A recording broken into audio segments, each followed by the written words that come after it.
Hello, fourth graders. We are on lesson 19 today, and our objective is to explain remainders by using place value understanding and models. So we're really going to solidify our place value drawings and understanding what all the steps are. Okay, so today's video should be pretty short because I want you to work on some of the problems on your problem set today.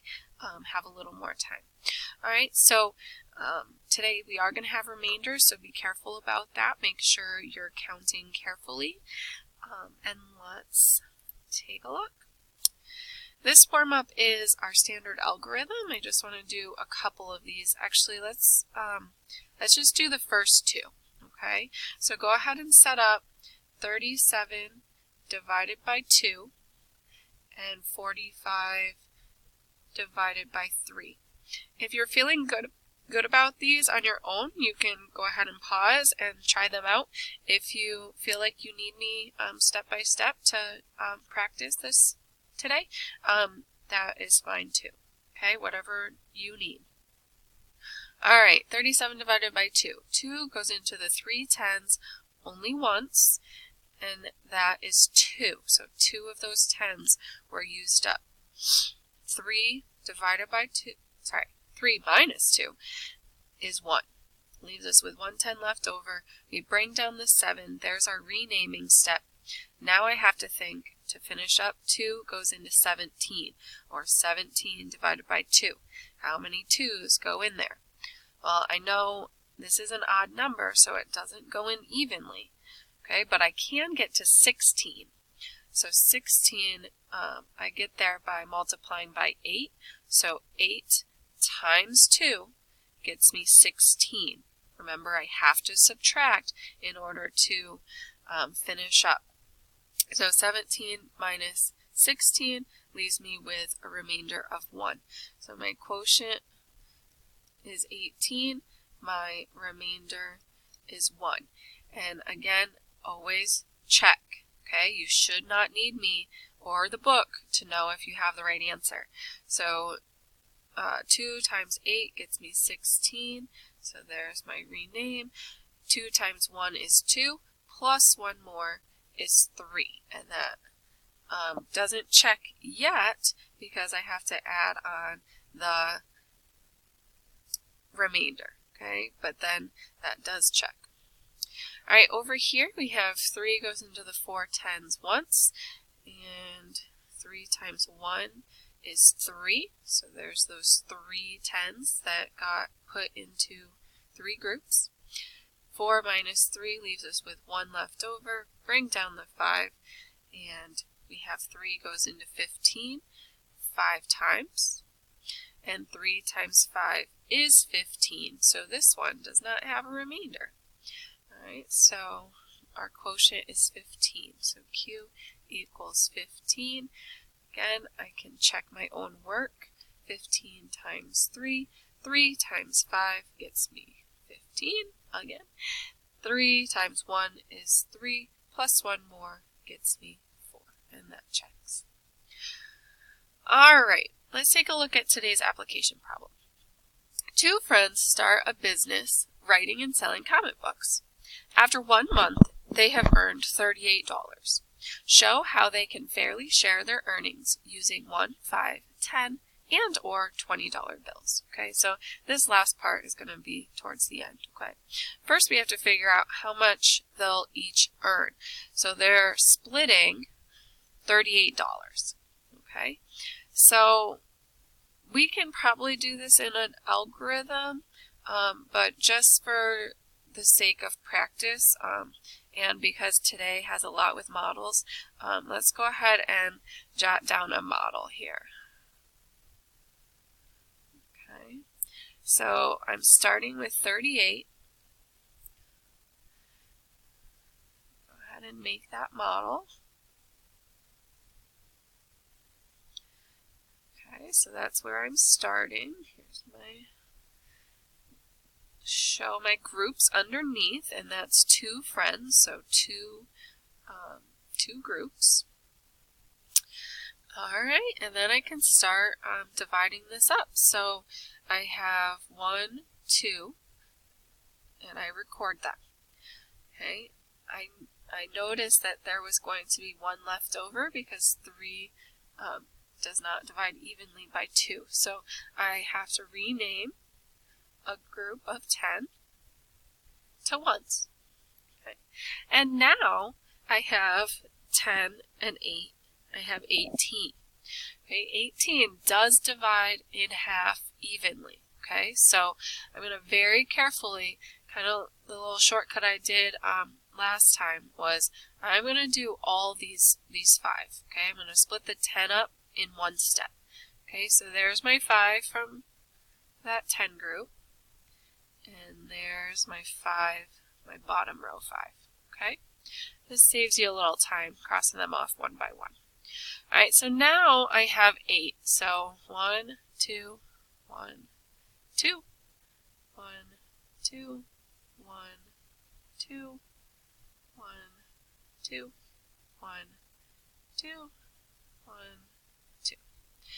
Alright, so be careful and make sure you have the total that you did start with. Okay, so I have 9 and 9, and I do know 9 and 9 does make 18, so that works out. I'm going to go ahead and highlight my quotient here. So here's my amount of money that the friends are sharing, or that each friend gets, excuse me. Alright, so they're each going to get $19.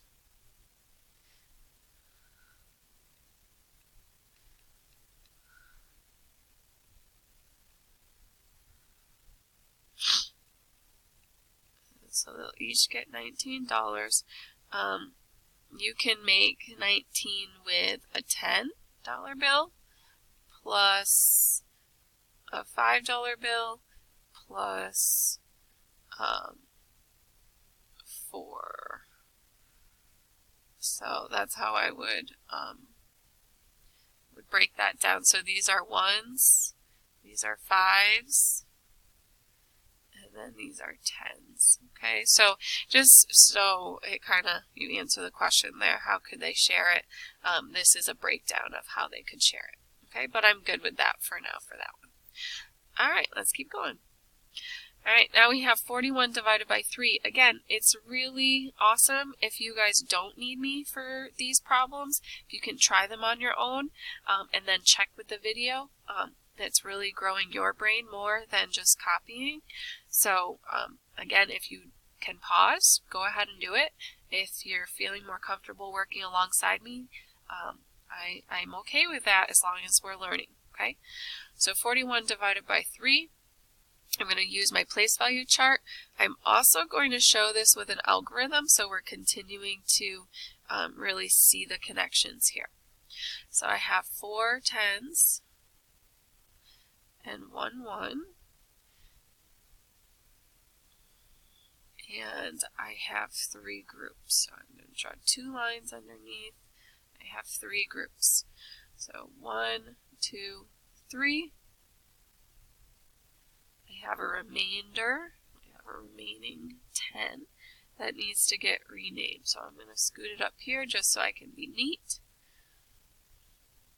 Don't forget about things that you put above your place value chart. They don't give you a lot of room, so be careful. Alright, so now I have 11. So I have 3 groups this time, so I am going to go 3 at a time. So there's 1, 2, 3. 1, 2, 3. Whoops. Don't do that. 1, 2, 3. 1, 2, 3. Okay, that's why I put that that wiggly line there, so I know my 3 groups are underneath it. Alright, it looks like I have a remainder of 2 here. Okay, so I'm left over 2 1s. Hopefully that should work out in my algorithm as well. So 3 goes into 4 one time, and that was 3 of them were used up, left us with a remainder of 1. I renamed, and I had 11. That matches so far. And 3 goes into 11 3 times. That's how many ended up in each group. Okay, 3 goes into 11 3 times, but it only gets us to 9, and that's as close as we can get, and our remainder is 2. So my quotient is 13. I have a remainder of 2. I can check my work. 3 times 3 is 9. 3 times 1 is 3. Plus 2 more will get me 41. Okay, and that does check. Alright, I believe, yep, this is our last one here. So we have $64 that we're dividing into 4 groups this time. So 1, 2, 3, 4, 5, 6, and 4. Again, try it on your own, okay, and see what you get, okay. I am going to continue and give you the answer, but make sure you're working hard. Alright, so a squiggly line. We have 4 groups underneath, so I'm going to draw 3 lines to make those 4 groups as even as I can. Alright, and 1, 2, 3, 4. 1, 2, 3, 4. I cannot make another group, okay, so these 2 10s are going to get renamed, so there's 20 that's getting renamed, okay, so again, nice and neat, okay, don't rush and have these all over the place, really make them organized so you don't make a mistake. Alright, so now I have 24, and I know if I have these 4 rows here, I can visualize them going into these 4 groups. So I'm going to do them as 5 groups again. So there's 5. Here's my next 5. Here's my next 5. And my next 5. Okay, but I'm not finished because I had these 4 here. So 1, 2, 3, 4, that's a whole nother group. Okay, and that should make sense because 24 divided by 4 is 6. Okay, so 64 divided by 4, 4 goes into 6 one time. We used 4, and we were left with 2. I rename. Excuse me. Excuse me. 4 went into 24 6 times, and it did go in evenly. I did not have a remainder, so I was left with 0. So my quotient is 16, and my remainder is 0. 16 times 4. 6 times 4 is 24. 4 times 1 is 4, plus 2 more is 64. Okay? And for whatever reason, this unit was dollars, so I should kind of have dollars everywhere here on my quotient. Okay? Alright, hopefully that's feeling pretty good, guys, and pretty short and sweet for today. Alright, rock your problem set.